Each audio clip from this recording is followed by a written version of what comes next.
নমস্কার বন্ধুরা, আমি প্রীতি চলে এলাম আমার একটা নতুন রেসিপি নিয়ে। আজ বানাবো আমি মিক্স ফ্রাইড রাইস। সেই রেসিপিটা তোমাদের সাথে শেয়ার করব। যারা আমার চ্যানেলে নতুন আছো, চ্যানেলটাকে প্লিজ সাবস্ক্রাইব করে রেখো, আরও নতুন নতুন ভিডিও দেখতে পাবে রান্নার। তো আজ আমি বানাবো মিক্স ফ্রাইড রাইস। কীভাবে বানাবো সেই রেসিপিটা তোমাদের সাথে শেয়ার করব। এখানে প্রথমেই দেখো 3 রকম সবজি আমি কুটে নিয়েছি। সবজির মধ্যে রয়েছে বিনস, গাজর, কড়াইশুঁটি। তারপরে এখানে আমি কড়া বসিয়ে আমি ডিমটাকে ভেজে নিচ্ছি বন্ধুরা। প্রথমে কুচো কুচো করে ডিমটাকে ভেজে নিচ্ছি বন্ধুরা। তারপর কড়ার মধ্যে আমি তেল দিয়ে দিলাম, সাদা তেল। তারপর কেটে রাখা সবজিগুলো কড়াতে দিয়ে দিলাম। এবার সবজিগুলো আমি ভেজে নেব ভালো করে।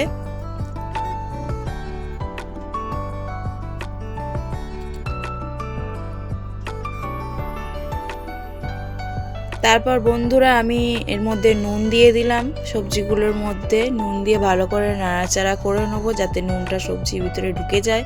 রাইসের মধ্যে নুনের পরিমাণটা একটু বেশি দিতে হবে। আর তারপর আমি এখানে দিয়ে দিলাম চিনি, তারপর দিয়ে দিলাম দারচিনি, এলাচ, লবঙ্গ সব কিছু দিয়ে আরও ভালো করে নাড়াচাড়া করে দিলাম। সবজিগুলো আমি মিডিয়াম আঁচে আস্তে আস্তে ভেজে নেব যাতে সবজিগুলো নরম হয়ে আসে। তারপর আমি এখানে দিয়ে দিলাম কিচমিচ। তোমরা চাইলে কাজুও দিতে পারো, যেহেতু আমি কাজু খাই না ওই জন্য আমি কাজু দিলাম না, তোমরা দিতে পারো। এর মধ্যে তোমরা ক্যাপসিকামও দিতে পারো, আমি ক্যাপসিকামও খাই না তাই দিইনি। আর এখানে দেখো বন্ধুরা আমি চিকেনটাকে কুচো করে নিয়ে আদা, রসুন, নুন, হলুদ আর লঙ্কা গুঁড়ো দিয়ে মাখিয়ে রেখেছি। চিকেনটাও কিন্তু তেলে ভেজে নিতে হবে। আর এদিকে কিন্তু আমি রাইসটা বসিয়ে দিয়েছি, রাইসটা হচ্ছে ততক্ষণ ভাজাটা করে নিই। তো এদিকে দেখো আমার ভাজাটা কিন্তু হয়ে গেছে। এদিকে আমি চিকেনটা ভাজা বসিয়ে দিয়েছি। তো চিকেনগুলোকেও ভালো করে ভাজা ভাজা করে নিতে হবে যাতে আদা রসুনের গন্ধটা চিকেন থেকে চলে যায়।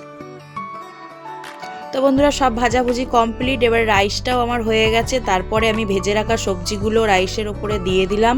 আস্তে আস্তে সব সবজিটা দিয়ে দিলাম। তারপর ভেজে রাখা ডিম কুচোটাও দিয়ে দিলাম। তো বন্ধুরা এইভাবেই সব আমি আস্তে আস্তে রাইসটার ওপরে দিয়ে দেবো। তারপর ভেজে রাখা চিকেনটা দিয়ে দিচ্ছি রাইসের ওপরে। সব কিছু দিয়ে তারপরে আমি এটাকে মিক্স করে নেব। তো দেখো বন্ধুরা আমার চিকেনটা দেওয়া হয়ে গেছে। এবারে আমি এটাকে ভালো করে মিক্স করে নেব যাতে রাইসের সাথে চিকেনটা ভালো করে মিক্স হয়ে যায়।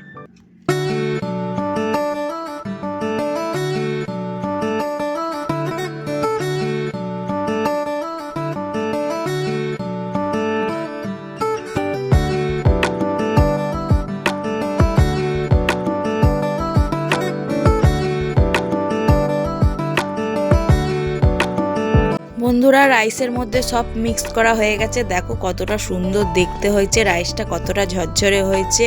তো বন্ধুরা তোমরা এইভাবে বাড়িতে ট্রাই করে দেখো, অবশ্যই ভালো হবে আর অবশ্যই তাড়াতাড়ি হয়ে যাবে। তো তোমরা যারা যারা এরকমভাবে খাওনি অবশ্যই বাড়িতে ট্রাই করে দেখতে পারো, খুব ভালো লাগবে। আর রাইসের সাথে চিকেন না হলে তো মানাবেই না। তো এখানে আমি করে নিচ্ছিলাম চিকেন কষা। তো চিকেনটাকে আমি ভালো করে, আমি চিকেনের রেসিপিটা তোমাদের দিলাম না, আমি চিকেনটা সবাই জানো আশা করি চিকেনের রেসিপি। তোমরা যদি চিকেনের রেসিপি আমার থেকে জানতে চাও অবশ্যই আমাকে কমেন্ট করতে পারো, আমি নেক্সট ভিডিওতে চিকেনের রেসিপি দিয়ে দেবো। তো এখানে আমি চিকেনটাকে ভালো করে কষিয়ে নিচ্ছিলাম। আর দেখো চিকেনটা লাল লাল ঝাল ঝাল চিকেন হবে, মিক্স ফ্রাইড রাইসের সাথে কিন্তু দারুণ লাগবে। আর আমরা বাঙালি বস, আলু না হলে চিকেনে জমেই না। তো আলু দিয়ে চিকেনটাকে আমি কষা কষা করে নিয়েছি। দেখো চিকেনটা আমার হয়ে গেছে। ভিডিওটা ভালো লাগলে অবশ্যই লাইক কমেন্ট করে পাশে থাকবে বন্ধুরা।